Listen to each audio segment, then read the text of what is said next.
All right, guys, welcome back into another fantasy football video. Got the Chicago Bears in this one. And, breaking news just happened today. When I was recording this, Ted Ginn Jr. just signed with them. So we'll touch on that a little bit later on in the video. Do want to get into kind of just the overview. The Chicago Bears, their win total is set at 8.5.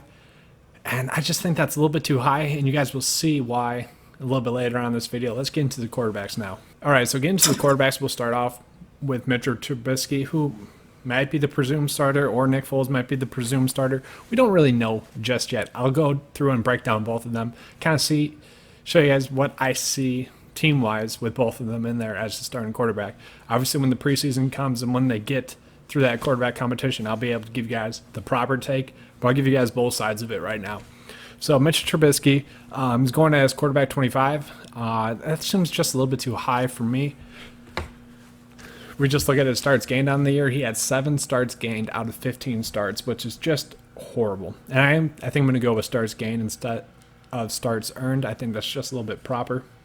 And the biggest thing with Mitchell Trubisky is he only rushed for 193 yards, which is definitely the lowest of his career.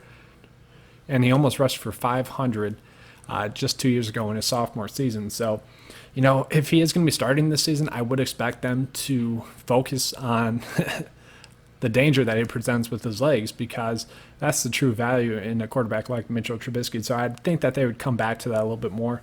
And they did sort of do that. There was like a 6-week stretch where they remembered who they were the previous season, and they started to run the ball a lot more. From week 10 to week 15, Trubisky actually averaged 20.3 fantasy points per game. So there were some starts in there where he was good and successful. So really what it comes down to is that Trubisky would be a waiver wire quarterback. When the matchup's right, we can definitely go out and use him as a quarterback of choice, but only when the matchup's correct. All right, so moving on to quarterback Nick Foles. So Nick Foles is going to be pretty interesting for me this year. If you just look at kind of his last few seasons and games that he started, it tells a pretty good picture, I think. So last year it was 16.4 fantasy points per game, and he only started 2 games. Started and finished 2 games last year. 2018 it was 15.1, and then in 2017 it was 17. So, if Foles is named the starter, I think that's what we would expect out of him. And I think for the most part, he's just going to be a much more consistent quarterback on the field and fantasy-wise. He's someone that if we have 2 quarterback leagues, I'd be fine with taking him in the late rounds as like a solid, QB2 in leagues. Now, sure, he probably won't finish that high up, but his week-to-week production should be pretty steady, and he should have a decent amount of starts gained on the season.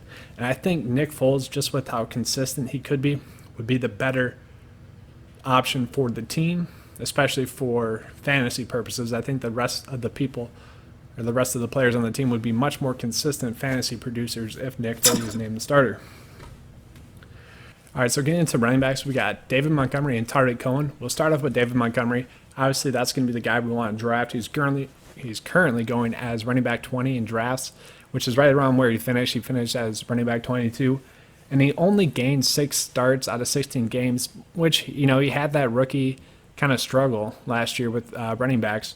And that's just one worry I would say to you guys just as a whole is don't overdraft rookie running backs.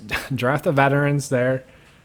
Typically, it's less risky and more rewarding. So you see it a lot with these rookie running backs. They tend to get overdrafted just because these experts, they get a little bit too hyped. They get a little bit excited, and their ADPs start to rise. So I'd typically like to draft, those rookie running backs in their sophomore season when their ADP is a little bit lower, and I think that's where we're going to get David Montgomery this year. I do like him as a running back. I think he'll kind of finish as RB15. I think he'll be a solid RB2 on the year. I just really like David Montgomery this year. You saw him get better as a runner as the season progressed. So that's going to be a player that I try to go out of my way to get, I think. But that's kind of the whole Chicago Bears right now. They're all being drafted as value draft picks. So you look at Tariq Cohen. Cohen's currently going as running back 52. Okay? And yes, I know we did struggle last year.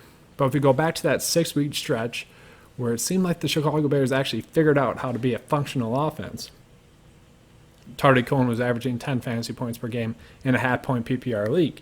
That's that from week 10 to week 15 stretch.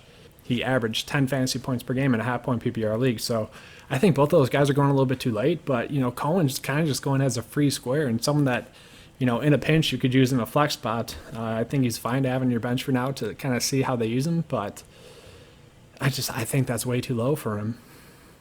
And then we're going to get into receivers here. So receivers is kind of where it's interesting to me. So Allen Robinson finished the season as receiver 11. And I think if Nick Foles is going to be the quarterback, it's going to help Allen Robinson a ton. I think he's going to force feed targets to him, and they're going to be better targets. They're going to be quality targets. They're not going to be these random overthrows and missed throws. And even last year, Allen Robinson gained 10 starts on the year out of 16 tries. So he only had 6 weeks where, he didn't earn a start or gain a start. And only 2 of those weeks were like really duds where they're under 6 points. So he was really consistent last year. And he's currently being drafted as receiver 24. That is just way too low. He could be a receiver number 1 on your team. If you go running back, and that's kind of your strategy and you want to go with that, yeah, Allen Robinson's going to be the nice guy off your board, and you're going to feel pretty good about it. So at that current ADP, I'll definitely take that. I'm definitely jumping on that. Then we got Anthony Miller here. So Anthony Miller, I really like as a prospect this year. He's currently going as receiver 54.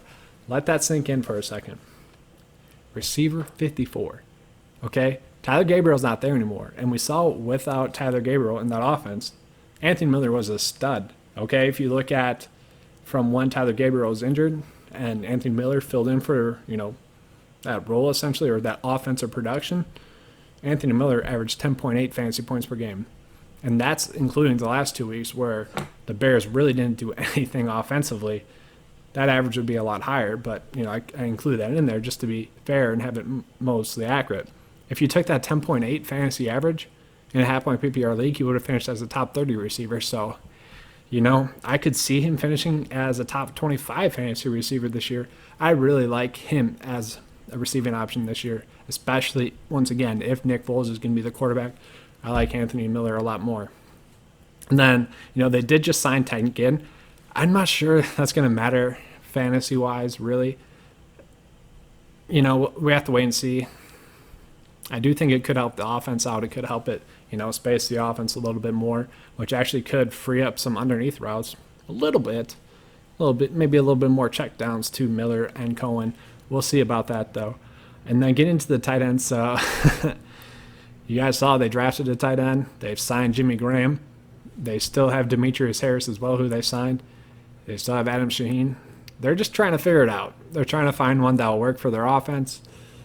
I don't really get it. For now, for fantasy, we can't really trust any of them. Just going to be a wait-and-see approach. I wouldn't draft any of them either right now. The players that I'm going to be drafting are going to be David Montgomery and Allen Robinson and Anthony Miller. And I'm especially trying to go out of my way to get Anthony Miller and Allen Robinson. If David Montgomery falls to me in drafts right now, I'm perfectly fine with picking him up. But Allen Robinson has current ADP. That's just way too low. All right, hope you guys enjoyed this video.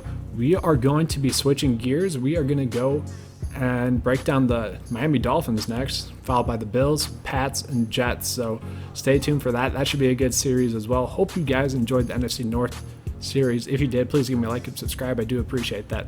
All right, thanks. We're out. And hey, let's have a good fantasy football season this year. All right, we're out.